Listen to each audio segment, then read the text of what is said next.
Hi, thanks for talking to us today. I really enjoyed, well, I should say all of it because I binged a season and a half in one day. So, but I very much enjoyed it.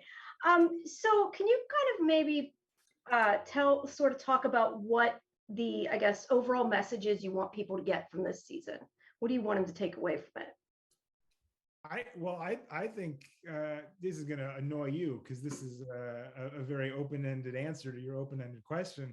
But I think everyone's going to get something different from it. I mean, I would want people to go in, depending on where they are in their own journey, they're going to meet it at some point, and hopefully they'll take something meaningful from it and continue along their journey. I'm sorry, Kate, that feels like the answer you would give. I really stole your, I've been doing interviews with you all day and I've vibed onto your wavelength. I love it.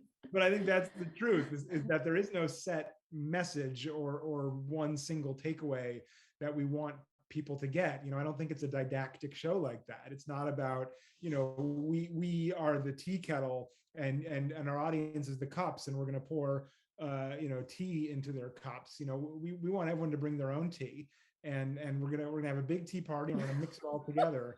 And when your tea meets our tea, oh baby, that's what we call a suicide. Okay. It's the most amazing metaphor I've ever heard. Come to our tea party. Can you talk a bit about sort of getting the representation of mental health right and sort of the process you went through to make sure that it worked out right?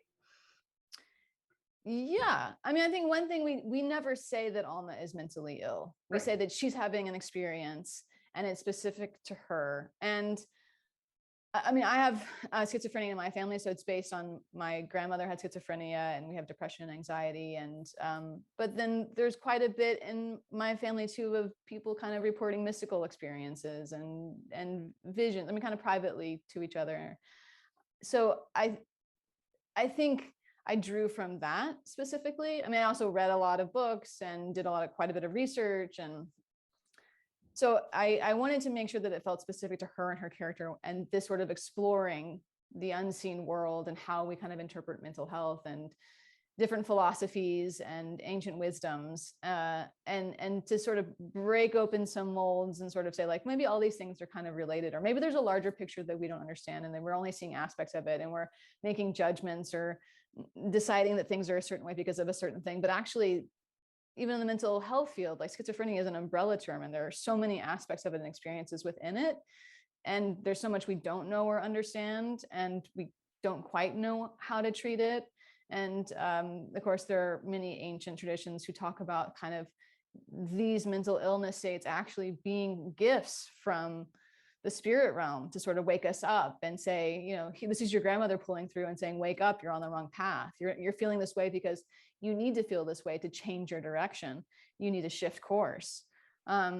So understanding that there may be multiple different realities that are at play. Maybe we don't have all the answers, but using that as a way to ask questions about what's happening to her, what she's going through, what could really be happening, and explore those possibilities.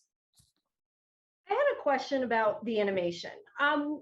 Obviously, it's all shot on film. I mean, and you're rotoscoping over it, but how much of it is, I guess I want to say altered, because obviously some of the, crazy locations aren't real, but is everything really there, or are you adding things as you go through animation? I'm just curious kind of how that works. Less than you would think is altered. And actually, that's one of the things that I learned about rotoscoping in doing this project, is I think, I kind of assumed that, they can, they're animators, they can change things. But the truth is, because it is so close to life, small differences are very noticeable, right? So I remember in one scene in the first season, there's a scene where Alma is like carrying a little girl, and the girl's supposed to be struggling, but in what we shot, she was laughing.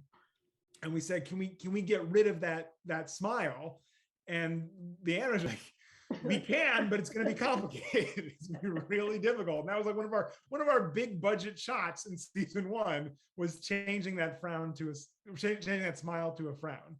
And so, most of what you're seeing is like what the actors are doing. And so, when they're holding something, and sometimes we would change what it is that they're holding, right? All the backgrounds are obviously not there. They're filming in an empty studio. You know, the table that they're sitting at is not the same as the table that you're seeing.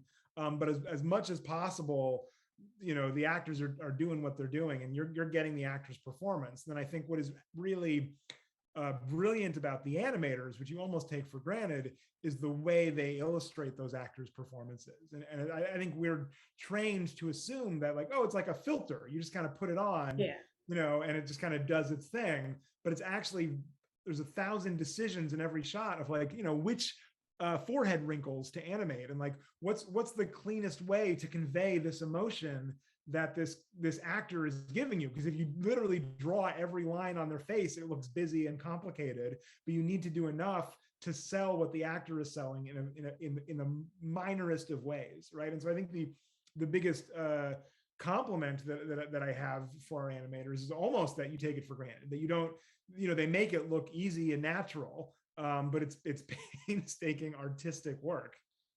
Right. Well, I definitely didn't realize. Sorry, I was just going to say I definitely didn't realize the backgrounds weren't there. I assumed they were. So no, it was all shot in a studio, right? Yeah. Especially in COVID times, like we can't go to Mexico, we can't go to Poland. Like it was all inside a big room.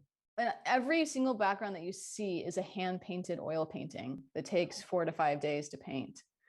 And actually, the rotoscopers, one rotoscoper will spend an entire day on just 2 seconds of animation.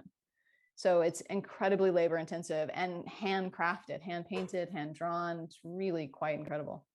Wow, that's really cool. I met some of the animators at a party we had around season 1 when we were still having parties and get-togethers, and you know, and she said, you know, I'm in charge of Jacob close-ups. And I bet I know Bob Odenkirk's face better than his own wife. Like, I know when he's about to smile. I can tell when he's about to get mad. Like, I know every inch of that face better than anybody. And they really, I mean, imagine like all day looking at a screen of a single person and like illustrate, like it's a very intimate, interesting thing. All right, thank you.